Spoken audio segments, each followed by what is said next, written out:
I don't think I'm going to be saying anything that other people haven't already said better than me and many times before, but I just want to put my opinion out there for this amazing game. So, this game, The Witcher 3, has been the most refreshing gaming experience of my life. I'm getting to be a little bit older now, I'm nearly 29, and I've been finding it's a lot harder to get invested into a game. And for me, Witcher 3 has rekindled my love for video making, single player gaming, and storytelling in one fell swoop. Like other fantasy RPGs these days, it offers a deep story but differs by its narrative being coloured delightfully in shades of grey. Your choices are as varied as the characters are. The world feels dynamic and alive. I mean this in the sense that you feel a sense of gravity for the decisions you make, and the world has a certain heaviness to it. If you're not motivated to engage yourself fully into it, you simply won't enjoy these games. But the more you give into it, the more it gives back to you. And my God, does it really give back to you. The Wild Hunt for me has offered the most accomplished, convincing, and fictionally consistent open world role playing game experience I've ever had. CD Projekt Red has managed to combine all of the themes in Andrez Sapakowskis Witcher novels, which I have listened to in my car, and intricately laid them out within the ins and outs of the world and its characters. I got so interested in this world, by the way, guys, I really did, that when I started playing the game, I started listening to the books on the way in and out of work, and I ended up watching the Netflix series with Henry Cavill, which is pretty damn good. So for me, the source material really speaks for itself by having more relatable characterizations of the idea of what is the fantasy genre, you know, like what is it? We have to actually believe that this is a fantastical depiction of the world, but it's believable enough for us to get invested, and a lot of things try that and fall flat in their faces.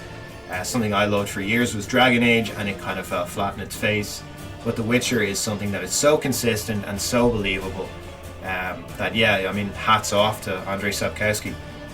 So making fictional real is one of the inherent difficulties that you have in presenting a convincing open world to a player. It's trying to create that cohesive whole in terms of the people, geography, and activities that the player perceives. So cast your mind back to games where you're told, you dictate what happens in the world. So cut to Skyrim. So, okay, so 20, 30, 40 hours later, I'm the Thieves Guild, Warrior Guild, Dark Brotherhood, and every other faction in the game's leader at the same time. I'm the avatar of all creation in those games, right? No. I really don't get behind that idea for a game being believable, or that being the epitome of a fantasy RPG. I can't get into that kind of experience, and for the longest while I actually sat away from playing The Witcher. I didn't want to play it because I thought it would be exactly like these games. So that is, I believe, a problem in the genre, that every single game seems to be the exact same, just clones of each other. But through playing it, the primary difference between the feel of the kind of Skyrim design against the feel of the Wild Hunt is that in the Wild Hunt, the experience comes out of the world rather than being pushed into the world. So the notice boards were something, for instance. To me, they had me confused at first. But then a friend of mine, he'd asked me, how are you getting on with The Witcher? I said, oh, it's great. I'm trying to do the main quest. It's just really hard to level up. All the enemies are so strong. He said, dude, you have to do the side quests. So once I started doing the side quest, which is the way to play The Witcher, then the game started opening up to me. Yes, Geralt of Rivia, your Witcher character, has his own quest, the main quest, to find his child, the Destiny Ciri, and save her from the Wild Hunt. However, the real world lies in the quests and characters you find along the way to those main story quests. As you level up, that is the real open world.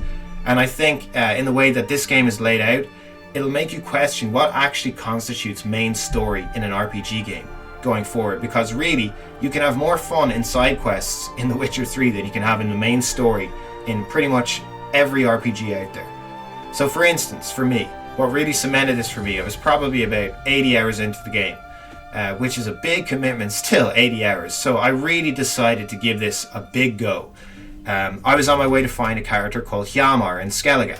He was hunting a famous giant, the entire idea behind his hunt being he would be able to claim the crown of Skellige, as he would be a strong leader. They're kind of based on Viking culture, the Skelligans.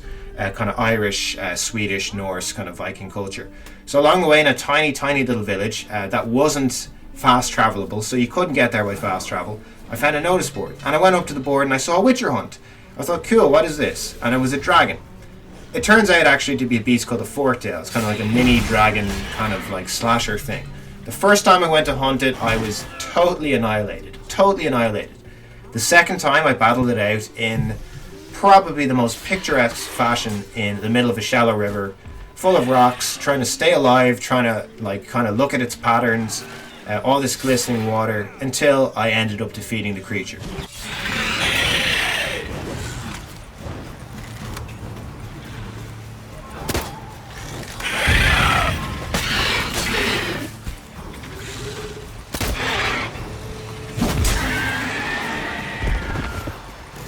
Yes!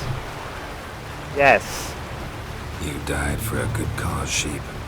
Rest in peace. That was awesome.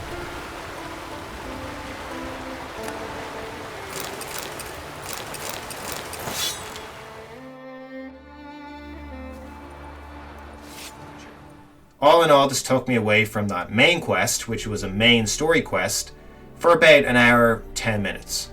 1 hour and 10 minutes of my time to kill this random monster in a town that was not possible to fast travel to.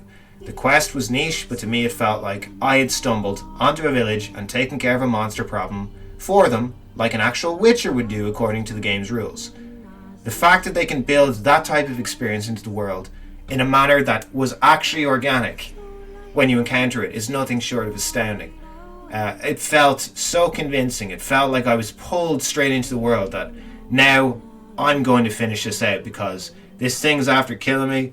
I'm after taking this random quest. It's taken this long to figure out what's going on. We're going to see this through. And it was brilliant. So there are constant and consistent reminders that this world is a world with a life of its own, and that you're just navigating through it and not bending it to your will. You're not ignored by the world, but the world building that has occurred in the novels translates perfectly into the game. You enter a village and people sometimes act differently to you, or not at all to you, exactly how they would in the real world. So, why would everyone know who you are?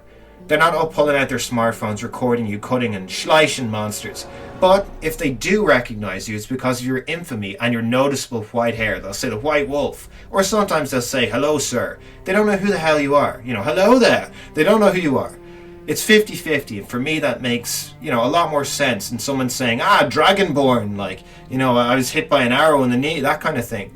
By someone recognizing you in these fictional RPGs, it pulls you directly out of it, because you're like, who the fuck are you? Even if they're not an NPC. So, for me, this game makes a lot more sense, that you're kind of anonymous, but also well-known. And I really, really enjoyed that. So when you look for commonalities across some of these open world games, it's really easy to see that the sheer amount of activities that are pushed and missions that are pushed into these games seems to be prioritized over the depth of single experiences like I had. The idea of offering something for everyone is such an egregious idea. I've seen it ruin my favorite franchise, the Halo franchise.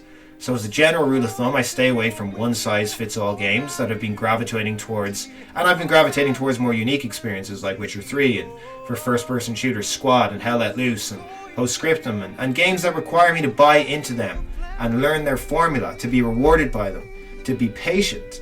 So the problem of mechanical and fictional consistency in some games, it plagues most games these days. If you think of the mechanics seen in the recent Call of Duty game, you'd be led to believe that one squad of Special Forces soldiers can essentially travel the world, gun down thousands of insurgents, and save the day all before breakfast. The Witcher has changed the way I look at gaming to be more about how the character I'm playing is interacting with his world or her world, rather than what I, Roniboney, is doing with the character of some game that I happen to be playing for a few hours to waste some time. I need to actually buy into games the older I get, and as a game that is so easy and gorgeous and so inviting to buy into, I would highly suggest The Witcher 3. It has been one of the best gaming experiences that I could ever imagine would exist, and for it being as old as it is, it really has not lost any of its character or its credibility or its quality, and I would really just seriously recommend this. I had so much fun playing this game. I will definitely be playing through it again. I have it on the Switch as well, which is amazing because I can transfer my saves over between the PC and the Switch, and my girlfriend wants to try it out now on the Switch, which is probably the easiest way for a non-gamer girl to experience The Witcher. But she watched me playing most of The Witcher 3 and really, really, really enjoys it. So This is something that can drag lots of people in that aren't even gamers, from what I've experienced, because it is so well written and it is so well fleshed out. So if you haven't already played Witcher 3, I would seriously suggest that you play Witcher 3, and in the meantime I'm going to go play Witcher 2. Thanks very much, guys. This game is an absolute blast and worth every minute.